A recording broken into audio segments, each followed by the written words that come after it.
فرزند زہرا یہ حالات برے ہیں۔ کاشانہ بصیرت ایک ایسا مکمل یوٹیوب چینل جس پر محروم بصارت کے لیے بالخصوص اور تمام افراد کے لیے بالعموم سینکڑوں کی تعداد میں اسلامی کتب دستیاب ہیں۔ لہذا گزارش ہے کہ آپ اپنی ذمہ داری نبھاتے ہوئے کاشانہ بصیرت کو سبسکرائب کرنے کے ساتھ ساتھ بیل آئیکن کو پریس کیجئے تاکہ آپ علم کے حصول کے ساتھ ساتھ مذہب اہل بیت کی اشاعت میں بھی اہم کردار ادا کرتے رہیں۔ کاشانہ بصیرت۔ فرزند زہرا یہ حالات برے ہیں۔ بسم اللہ الرحمن الرحیم۔ السلام علیکم۔ یہ کتاب آپ کے لیے کاشانہ بصیرت یوٹیوب چینل کی جانب سے ریکارڈ کی جا رہی ہے۔ نام کتاب احسن الفوائد فی شرح رسالہ اعتقادیہ، تالیف شیخ صدوق علیہ رحمہ۔ اب ہم کتاب کا پارٹ نمبر 54 پڑھیں گے۔ 37واں باب غلو و تفویض کا بیان کی تفصیل کا بقیہ حصہ، صفحہ نمبر 569، دینی امور میں تفویض کا بیان۔ مذکورہ بالا بعض احادیث مبارکہ میں جو کہ پارٹ نمبر 53 میں بیان ہو چکی ہیں، چونکہ امور شریعت کی تفویض کا تذکرہ موجود ہے، لہٰذا اس پر کچھ تبصرہ کر دینا مناسب معلوم ہوتا ہے۔ مخفی نہ رہے کہ تفویض کے متعدد اقسام و انواع ہیں، چنانچہ سرکار علامہ مجلسی علیہ رحمہ نے ہفتم بہار اور مرات العقول میں اس کے 7 اقسام شمار کی ہیں، مگر اس کی بڑی 2 قسمیں ہیں۔ نمبر 1 تفویض امور تکوینیہ، نمبر 2 تفویض امور دینیہ۔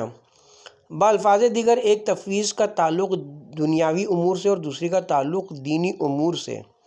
مذکورہ بالا حقائق سے دنیاوی امور میں تفویض کا بطلان تو روز روشن کی طرح واضح و عیاں ہو چکا ہے کہ حضرات معصومین علیہم السلام نے اس نظریہ فاسدہ کہ خدا نے مارنے، جلانے، خلق کرنے، رزق دینے اور بیماروں کو شفا دینے کا کام ان کے سپرد کرنے کو غلط قرار دیا ہے۔ باقی رہی امور دینی کی تفویض، جس کا مطلب شریعت سازی اور قانون بنانا نہیں، کیونکہ شریعت سازی تو خدا بند عالم کا کام ہے، لہٰذا احکام وضع تو وہ خود کرتا ہے، لیکن اس کا بیان کہ فلاں چیز حلال ہے اور فلاں حرام، یہ پیغمبر اسلام کا وظیفہ ہے، اور اس شریعت کی حفاظت و حراست اور تشریح و توضیح رسول صلی اللہ علیہ وسلم کے حقیقی خلفاء علیہم السلام کا کام ہے۔ اسی طرح یہ امر بھی ان کی ثوابدید پر منحصر ہے کہ کہاں حکم بیان کرنا ہے اور کہاں بیان نہیں کرنا، کس سائل کو جواب دینا ہے اور کس کو نہیں دینا، کہاں ظاہری شریعت کے مطابق حکم دینا ہے اور کہاں اپنے علم پر عمل کرنا ہے، وغیرہ وغیرہ۔ اس کے متعلق متعدد احادیث وارد ہیں کہ اس قسم کی تفویض جناب رسول خدا اور ائمہ ہدی علیہم السلام کے حق میں صحیح ہے۔ ان احادیث میں سے ایک حدیث تو اوپر بیان ہو چکی ہے، 2-4 مزید احادیث شریفہ پیش کی جاتی ہیں۔ اصول کافی میں تفویض احکام کے متعلق ایک پورا باب موجود ہے، بعنوان کشف الغمہ۔ کتاب کا حوالہ کتاب کشف الغمہ قذافی فی البحار، جلد نمبر 7، صفحہ نمبر 362 میں بروایت حضرت جابر بن عبداللہ انصاری جناب رسول خدا صلی اللہ علیہ وسلم سے مروی ہے، فرمایا خداوند عالم نے زمین و آسمان پیدا کیا اور ان کو بطور استعارہ اپنی اطاعت کی طرف بلایا، انہوں نے لبیک کہا، پس ان پر میری نبوت اور جناب علی ابن ابی طالب کی ولایت کو پیش کیا، انہوں نے اسے قبول کیا، پھر خلق کو پیدا کیا اور دینی امور کو ہمارے سپرد کیا، پس نیک بخت ہوا ہے جو ہماری وجہ سے نیک بخت ہوا اور بدبخت ہوا ہے جو ہماری وجہ سے بدبخت ہوا۔ ہم ہی اللہ کے حلال کو حلال اور حرام کو حرام قرار دینے والے ہیں۔ نیز اصول کافی میں جناب امام محمد باقر علیہ السلام سے مروی ہے، فرمایا خداوند عالم نے اپنے نبی کی اپنی محبت پر تربیت فرمائی، یہاں تک کہ ان کے حق میں فرمایا تم خلق عظیم پر فائز ہو، پھر اپنے دین کو ان کے سپرد کیا۔ چنانچہ ارشاد فرماتا ہے جس چیز کا رسول تمہیں حکم دیں اس کو تسلیم کرو اور جس چیز سے منع کریں اس سے باز رہو، اور جناب رسول خدا نے یہ امر علی مرتضیٰ علیہ السلام کے سپرد کیا، پس تم نے اے شیعو اسے تسلیم کر لیا۔ مگر دوسرے لوگوں نے انکار کیا۔ اسی طرح باروایت محمد بن سنان حضرت جناب امام جعفر صادق علیہ السلام سے مروی ہے، فرمایا مطلب وہی ہے جو اوپر ذکر ہو چکا ہے۔ تفویض استقلالی و غیر استقلالی کا ابطال اور ایک تعویل علیل کی رد، یہ کتاب کی ہیڈنگ تھی۔ وہ تفویض نواز حضرات جو قدر محتاط تھے اور اپنی غلطی اور اہل ایمان کی گرفت کا احساس کرتے تھے، انہوں نے جب دیکھا کہ احادیث معصومین میں بصراحت نظریہ تفویض کی رد کی گئی تو انہوں نے بڑے غور و فکر کے بعد اپنے عقیدہ فاسدہ کی صحت کے لیے ایک تعویل تراش کی، اور وہ یہ کہ تفویض کی دو قسمیں ہیں، نمبر 1 تفویض استقلالی اور نمبر 2 غیر استقلالی۔ پھر کہا تفویض ممنوع وہ ہے کہ ان بزرگواروں کو اس طرح مدبر بالذات اور خالق اور رازق بالاستقلال تسلیم کیا جاوے کہ جس سے خدا کا بیکار اور معطل محض ہونا لازم ہے۔ لیکن اگر یہ عقیدہ رکھا جائے کہ کرتا تو سب کچھ خدا ہے مگر ان بزرگواروں کے ذریعے سے کرتا، یہ اس کے اعلی کار ہیں۔ خلق اور رزق اور امامت و احیاء وغیرہ امور کا ظہور ان سے ہوتا ہے۔ یہ حضرات جو کچھ کرتے ہیں وہ اذن و مشیت و ایزدی کے ماتحت کرتے ہیں، لہٰذا یہ کہنا کہ وہ باذن اللہ خلق کرتے ہیں اور باذن اللہ رزق دیتے ہیں اور بمشیت الہی مارتے اور جلاتے ہیں، یہ تفویض ممنوع نہیں ہے۔ یہ تعویل بچند وجہ علیل اور ناقابل قبول ہے۔ وجہ اول، یہ تعویل بلا دلیل، اور اگر ایسی بے حقیقت تعویلات پر اعتماد کیا جائے تو دنیا میں کوئی کافر ہی نہیں رہے گا، کیونکہ قرآن شاہد ہے کہ جب کفار سے پوچھا جاتا تھا کہ تم اللہ کو چھوڑ کر بتوں کی پرستش کیوں کرتے ہو تو وہ یہ جواب دیتے تھے، ہم ان بتوں کو مستقل معبود سمجھ کر ان کی پرستش نہیں کرتے بلکہ اس لیے ان کی عبادت کرتے کہ وہ ہمیں خدا تعالیٰ کے قریب کر دیں۔ دیکھیے کفار و مشرکین کس صراحت کے ساتھ بتوں کے معبود برحق ہونے کی نفی اور ان کے وسیلہ واسطہ ہونے کا اقرار کر رہے ہیں، مگر بائیں ہمہ خدا اور رسول نے ان کے اس عذر کو قبول نہ کیا کیونکہ ان کا یہ نظریہ من گھڑت تھا بلا تشبیہ۔ یہی حال ان حضرات کی اس تعویل کا ہے کہ یہ من گھڑت ہے اور بلا شاہد اور بلا دلیل ہونے کی وجہ سے ناقابل قبول ہے۔ وجہ دوم، اوپر متعدد احادیث ذکر ہو چکی کہ جن میں امور دین کی تفویض کے صحیح ہونے کا تذکرہ موجود ہے، اور انہی احادیث میں سے بعض کے اندر دنیاوی امور کی تفویض کی نفی وارد ہے۔ اس تقابل سے روز روشن کی طرح واضح و آشکار ہو جاتا ہے کہ امور دین میں جس قسم کی تفویض ثابت ہے اسی قسم کی تفویض امور دنیا میں باطل ہے۔ پس اگر امور دین میں تفویض سے مراد تفویض استقلالی اور بالذات ہے کہ رسول خدا اور ائمہ ہدیٰ بالذات اور بالاستقلال احکام شریعت بناتے اور بیان کرتے ہیں، اور خداوند عالم معاذ اللہ بیکار محض اور معطل بہت ہے، تب تو دنیاوی امور میں جو تفویض ممنوع ہے اس کا بھی وہی مطلب ہوگا جو اس تعویل میں بیان کیا گیا ہے۔ لیکن اگر امور شرعیہ میں تفویض کے یہ معنی کے احکام خدا وضع کرتا ہے اور بناتا ہے، شریعت سازی اسی کا کام ہے۔ اس کے حلال و حرام کا بیان نبی و امام کے ذریعے سے ہوتا ہے، جیسا کہ ہم اوپر بیان کر چکے ہیں۔ تو اس کے بالمقابل دنیاوی امور میں تفویض ممنوع ہے، اس سے مراد بھی یہی غیر استقلالی اور اعلی تفویض ہوگی، اور اس کی نفی سے تفویض استقلالی کا بطلان بطریق اولا واضح عیاں ہو جائے گا۔ اگر اس تفویض استقلالی و غیر استقلالی میں کوئی فرق ہوتا کہ پہلی قسم غلط اور دوسری صحیح ہوتی جیسا کہ نظرات کا خیال ہے، تو پھر ضروری تھا کہ خود معصومین علیہم السلام تفویض کی نفی اور مذمت کرتے وقت اس امر کی وضاحت فرما دیتے تھے کہ تفویض ممنوع و مذموم ہے وہ ہے جس سے خدا کی تعطیل لازم ہے، اور اگر یہ اعتقاد رکھا جائے کہ حضرات ائمہ باذن اللہ یہ سب کچھ کرتے ہیں تو یہ درست ہے۔ لیکن احادیث میں یہ وضاحت موجود نہیں ہے بلکہ علی الاطلاق دنیاوی امور میں تفویض کی نفی کی گئی ہے، جس سے ثابت ہوتا ہے کہ ہر قسم کی تفویض خواہ استقلالی ہو اور خواہ غیر استقلالی غلط ہے اور اس کا اعتقاد رکھنا باطل ہے۔ وجہ سوم، یہ تعویل بلا ضرورت اور بلا وجہ ہے، کیونکہ ایسی تعویل کی احتیاج اس وقت ہوتی ہے جب کہ ہمارے پاس دو قسم کی روایات موجود ہوتی ہیں، جو مستند اور صحت ہو۔ ان کے لحاظ سے مساوی ہوتی ہیں، اور پھر ان میں سے بعض میں دنیاوی تفویض کا اثبات ہوتا اور بعض میں اس کی نفی وارد ہوتی۔ اس وقت البتہ اس قسم کی کسی تعویل کی گنجائش نہیں ہو سکتی تھی کہ ان روایات کے درمیان اس جمع و توفیق کی راہ پیدا کی جاتی کہ جن روایات میں تفویض کا اثبات وارد ہے اس سے مراد تفویض غیر استقلالی ہے، اور جن میں اس کی نفی وارد ہے اس سے مراد تفویض استقلالی ہے۔ لیکن جب یہاں کوئی تعارض و اختلاف موجود ہی نہیں، بلکہ جس قدر روایتیں معتبرہ ہیں وہ سب تفویض کی نفی پر دلالت کرتی ہیں، تو پھر اس تعویل کا محل و مقام ہی کیا باقی رہ جاتا ہے۔ جب معصومین علیہم السلام نے علی الاطلاق تفویض کی نفی فرما دی تو اس سے اس کے تمام اقسام و انواع کی نفی ہو جاتی ہے۔ وجہ چہارم، اگر بالفرض اخبار و آثار میں اس قسم کا تعارض واقع ہو بھی جاتا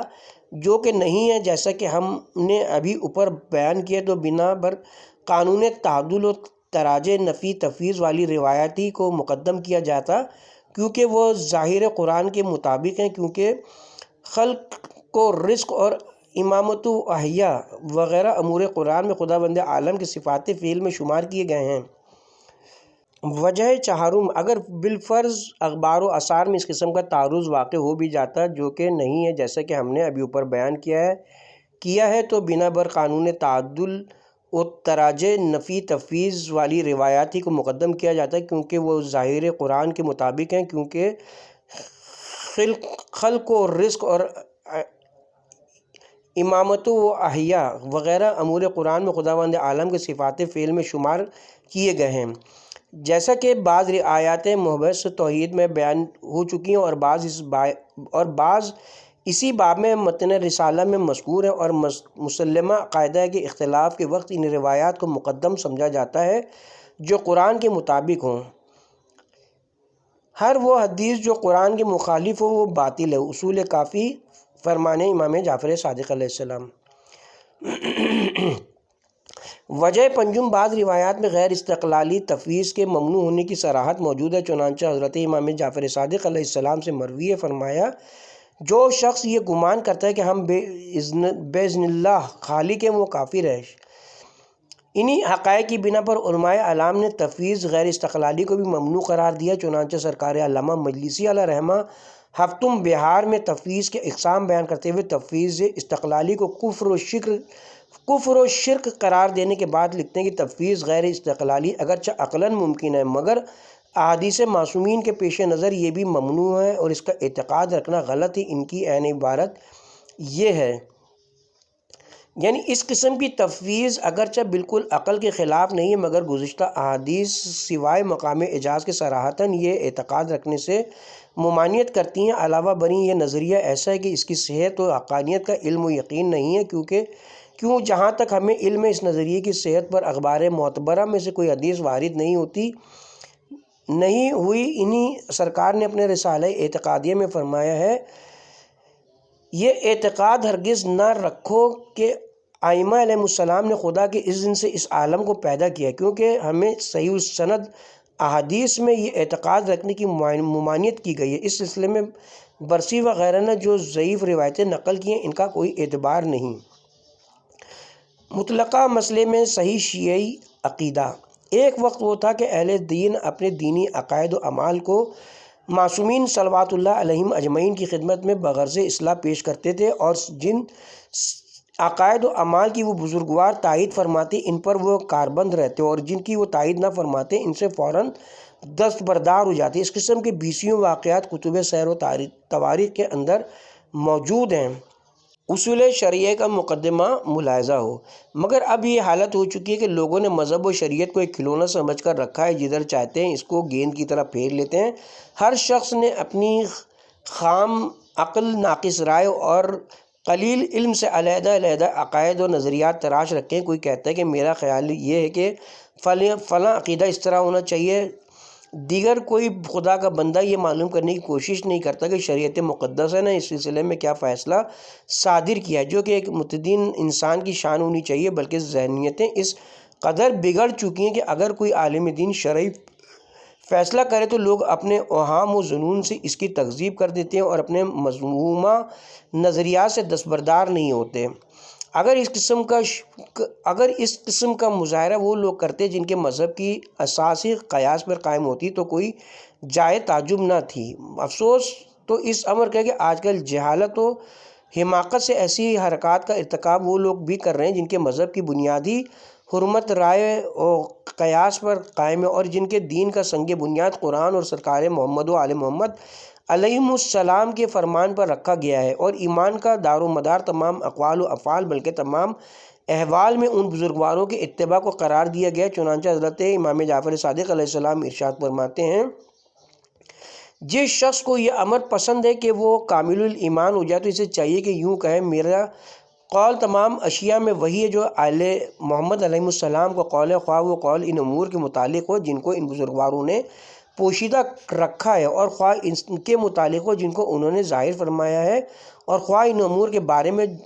ہو جو مجھے پہنچے ہیں یا ان کے بارے میں ہو جو مجھ تک نہیں پہنچے۔ اصول کافی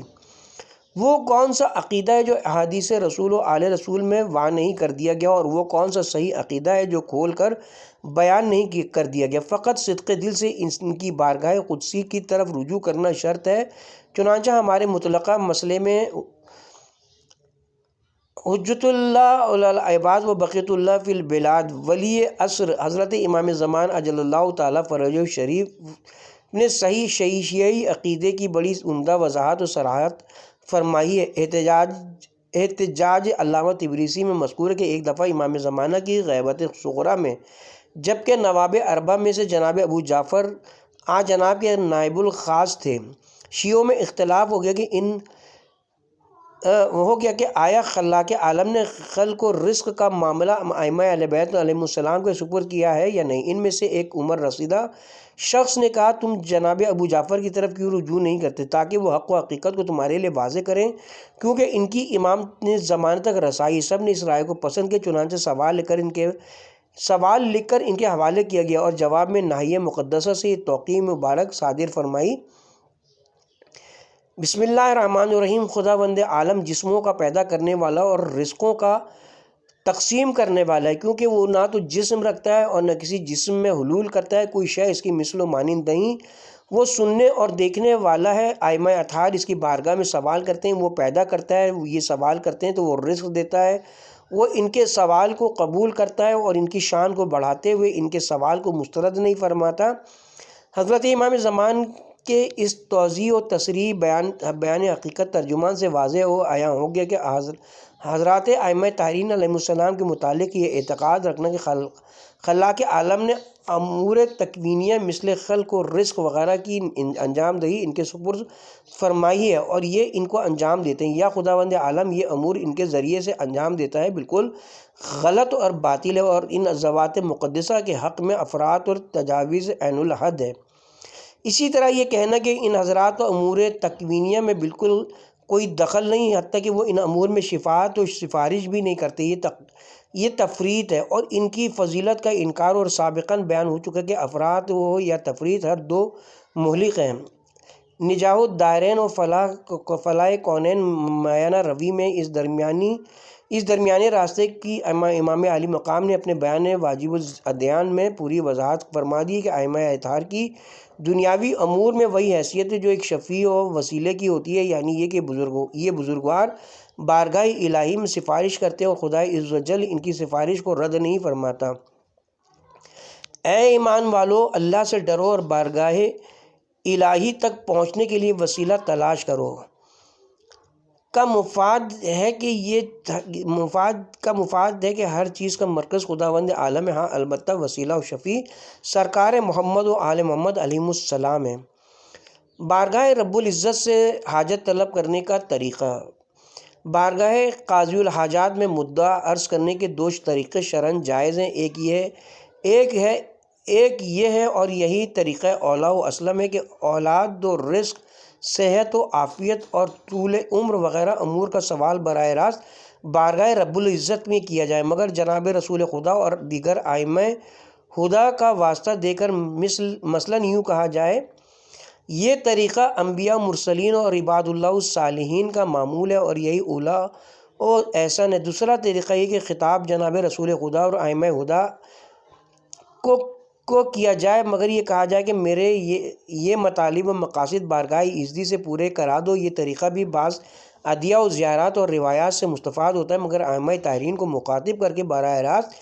یہ کہنا کہ مجھے اولاد و رزق عطا کرو، میرے مرض کو دور کر دو وغیرہ وغیرہ کسی طرح بھی روا نہیں ہے، کیونکہ اس سے تفویض ممنوع کی بو آتی ہے۔ کتاب کی ہیڈنگ ہے منشاء اشتباہ کی نشاندہی اور اس کا ازالہ۔ یہاں اس امر کا بیان کر دینا بھی فائدے سے خالی نہیں کہ اس عقیدہ تفویض کے اختیار کرنے کا سبب اور باعث کیا چیز بنی۔ حالات کا بنظر غیر جائزہ لینے سے اس اشتباہ عظیم کا منشا و ائمہ طاہرین کے وہ کمالات و معجزات معلوم ہوتے ہیں جو وقتاً فوقتاً ان حضرات سے مقام اعجاز میں ظہور پذیر ہوتے رہے، کہ کبھی کسی مردے کو زندہ کر دیا، کبھی کسی مریض کو صحت دے دی وغیرہ وغیرہ۔ لہٰذا کوتاہ اندیش اور ظاہر بین لوگوں نے اس سے یہ سمجھ لیا کہ ان امور کی انجام دہی ان کے سپرد ہے، اور یہ بزرگوار ان امور کو بطور وظیفہ انجام دیتے رہتے ہیں۔ در حقیقت معجزہ فعل خدا ہے، نہ فعل نبی و امام۔ مذکورہ بالا خیال بدرجہ وجہ باطل اور محال ہے۔ وجہ اول، اعجاز میں جو کچھ نبی یا ولی سے ظہور پذیر ہوتا ہے وہ اس نبی یا ولی کا فعل نہیں ہوتا، بلکہ وہ فعل اللہ ہوتا ہے۔ چنانچہ معجزے کی تعریف ہی یہ ہے، معجزہ فعل خدا بندی ہے جسے وہ اپنے کسی نبی یا ولی کے ہاتھوں پر اس لیے ظاہر کرتا ہے کہ اس کی صداقت ظاہر ہو جائے۔ اسی لیے جناب امام رضا علیہ السلام ارشاد فرماتے ہیں، جب حضرت علی علیہ السلام سے فقر و فاقہ ظاہر ہوا تو اس سے ظاہر ہوا کہ جس شخص کی یہ صفات ہوں اور ان صفات میں ضعیف و محتاج لوگ اس کے ساتھ شریک ہوں، یہ معجزات اس کا فعل نہیں ہو سکتے۔ لہٰذا اس سے معلوم ہوا کہ جس نے معجزات ظاہر کی وہ قادر مختار ہے، جو کسی صفت میں مخلوق کے مشابہ نہیں ہے۔ یہ اس حادث و محتاج کا فعل نہیں ہے جو صفات ذوف میں ضعفاء کا شریک ہے۔ سابع بحال النوار و احتجاجی تبریسی، حضرت صادق آل محمد علیہ السلام فرماتے ہیں، معجزہ خداوند عالم کی ایک خاص علامت ہے جو اپنے انبیاء و اوصیاء کو محض اس لیے عطا فرماتا ہے تاکہ اس کی وجہ سے صادق کا صدق اور کاذب کا کذب معلوم ہو جائے۔ اس مطلب کی تائید مزید اس واقعے سے بھی ہوتی ہے کہ جو انوار نعمانیہ میں مذکور ہے کہ ایک مرتبہ کسی شخص نے دیکھا کہ حضرت امیر جو کی خشک روٹی کو گھٹنے پر رکھ کر توڑ رہے ہیں۔ اس نے عذرائے تعجب عرض کیا، یا امیر المومنین، کیا یہ وہی کلائی نہیں ہے جس نے قلعہ خیبر کو اکھاڑا تھا؟ آن جناب نے فرمایا، میں نے باب خیبر کو قوت ربانی سے اکھاڑا تھا، نہ قوت جسمانی سے۔ انہی عقائد کی وجہ سے علماء محققین نے تصریحات فرمائی کہ معجزے کا فاعل حقیقی خداوند عالم ہے۔ ہاں البتہ چونکہ اس کا ظہور نبی و امام کے ہاتھوں پر ہوتا ہے، اس لیے مجازاً اسے نبی و امام کا فعل بھی کہہ دیا جاتا ہے۔ چنانچہ قرآن مجید کا نازل کرنے والا خدا ہے، مگر چونکہ نازل جناب رسول خدا پر ہوا ہے لہٰذا ان کا معجزہ سمجھا جاتا ہے۔ آتش نمرودی کو سرد خدا نے کیا تھا، مگر چونکہ اس کا ظہور جناب خلیل خدا کے ہاتھوں پر ہوا اس لیے اسے ان کا معجزہ سمجھا جاتا ہے۔ اسی طرح ناقہ صالح کو پتھر سے ظاہر خدا نے کیا تھا، مگر چونکہ بظاہر جناب صالح نے یہ معجزہ دکھایا تھا لہٰذا اس سے ان کا فعل سمجھا جاتا ہے۔ حضرت داؤد کے لیے لوہا نرم خدا نے کیا تھا، جبال و طیور کو مسخر خدا نے کیا تھا۔ چنانچہ خود خدا فرماتا ہے، ہم ہی ان امور کے فاعل تھے، مگر چونکہ ان باتوں کا ظہور جناب داؤد کے ہاتھ پر ہوا اس لیے ان کا معجزہ کہلایا۔ حضرت موسیٰ کے عصا کو سانپ خدا نے بنایا، اور پھر سانپ کو اپنی اصلی شکل پر لانے والا بھی خدا ہی تھا، مگر اسے معجزہ جناب موسیٰ کا قرار دیا جاتا ہے کیونکہ اس خاری کو عادت امر کا ظہور آن جناب کے ہاتھوں پر ہوا تھا۔ بعد ازیں بھی اس حقیقت میں کوئی شک و شبہ باقی رہ جاتا ہے کہ معجزے کا فاعل حقیقی خدا ہے۔ سرکار مجلسی علیہ رحمہ فرماتے ہیں، جو شخص یہ گمان کرتا ہے کہ معجزات اور کرامات انبیاء اور اولیاء کا ذاتی فعل ہے، اس کے کفر میں کوئی شک نہیں ہے۔ پس جب اعجاز کی یہ حقیقت ہے تو اس پر دیگر عام حالات کا قیاس کرنا کسی طرح بھی صحیح نہیں ہو سکتا۔ اسی طرح حضرت شیخ مفید اپنے رسالہ کہ معجزہ فعل خدا ہوتا ہے علامہ کراچی کنز الفوائد میں لکھتے ہیں، وہ آیات و معجزات جو ائمہ اطہار کے مقدس ہاتھوں پر ظاہر کر کے ان کی تکریم فرمائی، ان حضرات کو ان میں کوئی دخل نہیں ہے۔ اور علامہ غضنفر مآب فرماتے ہیں، خداوند عالم نبی اور اس کے وسیع کی صداقت ظاہر کرنے کے لیے معجزہ ظاہر کرتا ہے۔ وجہ دوم ثانیاً اس لیے کہ ہم جو یہ کہتے ہیں کہ خلق و رزق وغیرہ امور ائمہ طاہرین کے سپرد نہیں ہے، تو اس کا یہ مطلب نہیں کہ یہ حضرات با اقدار الہی ان امور کو انجام نہیں دے سکتے، تاکہ ان کے معجزات پیش کر کے یہ ثابت کرنے کی لا حاصل صحیح کی جائے کہ وہ ان امور کو انجام دے سکتے ہیں، کیونکہ ائمہ اطہار کی شان تو بہت عرفہ و اعلیٰ ہے۔ ہم تو یہاں تک کہنے میں جھجک محسوس نہیں کرتے کہ اگر قادر مطلق چاہے تو اپنی قدرت کاملہ سے کسی معمولی سی مخلوق کے ذریعے سے بھی یہ کام کروا سکتا ہے، لیکن کلام اس میں بھی ہے کہ کسی وقت بطور اجاز کسی کام کا انجام دے دینا اور بات اور ہے اور کسی کام کو ڈیوٹی اور وظیفہ سمجھ کر ہمیشہ انجام دینا اور بات ہے۔ اس لیے ہم یہ تو کہتے ہیں کہ یہ بزرگوار مقام اجاز میں وہ کام انجام دے سکتے ہیں اور دیتے ہیں جو طاقت بشری سے مافوق ہیں، مگر اس سے یہ ثابت نہیں ہوتا کہ ان امور کی انجام دہی ان کا روزمرہ کا وظیفہ اور ان کی انجام دہی ان کا منصب ہے۔ چند شکوک و شبہات کا ازالہ۔ اگرچہ اس مقام پر غیر معمولی طوالت ہو رہی ہے، مگر اس خیال سے کہ یہ مبحث کسی طرح تشنہ تکمیل نہ رہ جائے، یہاں ان شکوک و شبہات کا ذکر اور پھر ان کا ازالہ ضروری معلوم ہوتا ہے، جو وقتاً فوقتاً غلو و تفویض نواز حضرات سے سننے میں آتے ہیں یا ایسے لوگوں کی کتب میں متفرق طور پر پائے جاتے ہیں یا جن کو اس مقام پر پیش کیا جاتا ہے۔ ہم نے بڑی تحقیق و جستجو سے ان کو یہاں یکجا و جمع کر دیا اور پھر ان کے تحقیقی جوابات بھی پیش کر دیے تاکہ تصویر کے دونوں رخ سامنے آ جائیں۔ پہلا شبہ، بظاہر سب سے قوی شبہ ان حضرات کا خطبۃ البیان ہے، جو حضرت امیر المومنین علیہ السلام کی طرف سے منسوب ہے، جس میں مذکور ہے کہ آپ نے فرمایا، یعنی میں ہوں چشمے نکالنے والا اور نہروں کا جاری کرنے والا، میں ہوں درختوں کو پتے دینے والا اور ان کو سرسبز کرنے والا، میں ہوں زمینوں کا بچھانے والا اور آسمان کا بلند کرنے والا، میں ہوں مومنوں کو ان کی قبر سے نکالنے والا، میں ہوں نبیوں اور رسولوں کو مابعوث کرنے والا، میں ہوں جملہ عوالم کو پیدا کرنے والا، میں ہوں سورج کو روشن کرنے والا، صبح کو نکالنے والا، ستاروں کو پیدا کرنے والا اور کشتیوں کو سمندروں میں چلانے والا، میں ہوں پیدا کرنے والا، میں ہوں رحموں میں بچوں کی تصویر کشی کرنے والا، میں ہوں ہڈیوں پر گوشت کا لباس پہنانے والا، میں ہوں جلانے والا اور مارنے والا، میں ہوں پیدا کرنے والا اور میں ہوں رزق دینے والا، میں سمیع علیم اور بصیر ہوں، میں ہوں جناب نوح کو کشتی میں سوار کرنے والا اور جناب ابراہیم کو آتش نمرود سے نجات دینے والا۔ از کوكب دری فی فضائل علی علیہ السلام۔ پس معلوم ہوا کہ کائنات عالم کا نظام جناب کے ہاتھ میں، اس کے متعلق جواباً عرض ہے کہ اس خطبے سے تمسک کرنا اور اس پر یہ اعتقاد کی بنیاد قائم کرنا بچند وجہ غلط اور بے بنیاد ہے۔ خطبۃ البیان والے شبے کا بچند وجہ جواب بثواب۔ وجہ اول، یہ خطبہ قانون روایت و درایت کی روح سے محض غلط ہے اور جناب کا ہرگز کلام نہیں ہے۔ عقائد و احادیث وغیرہ کی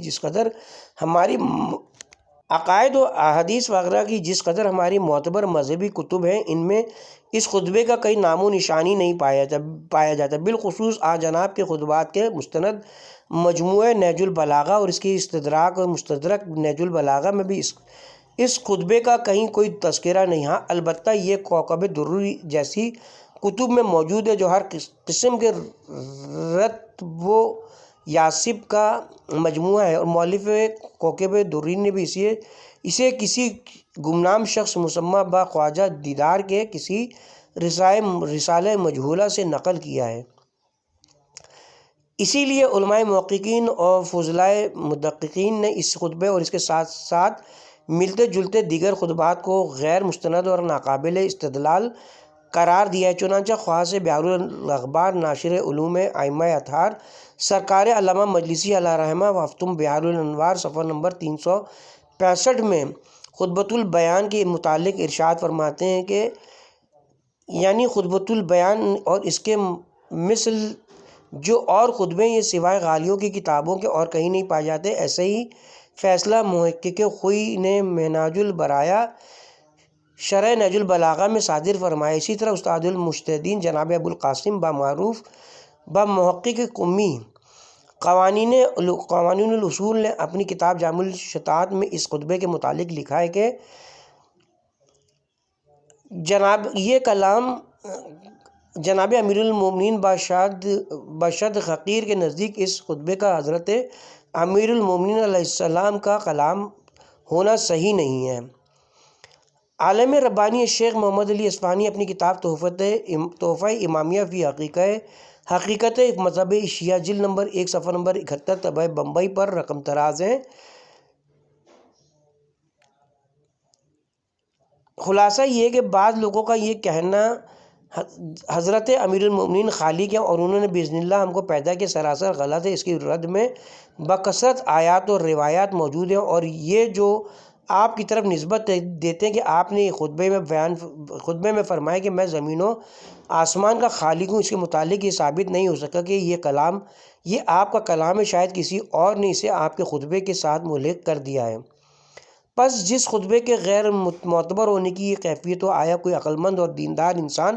اپنے عقائد کی دیوار کو اس پر استوار کر سکتا ہے؟ ہمیں رہ کر تعجب ہوتا ہے۔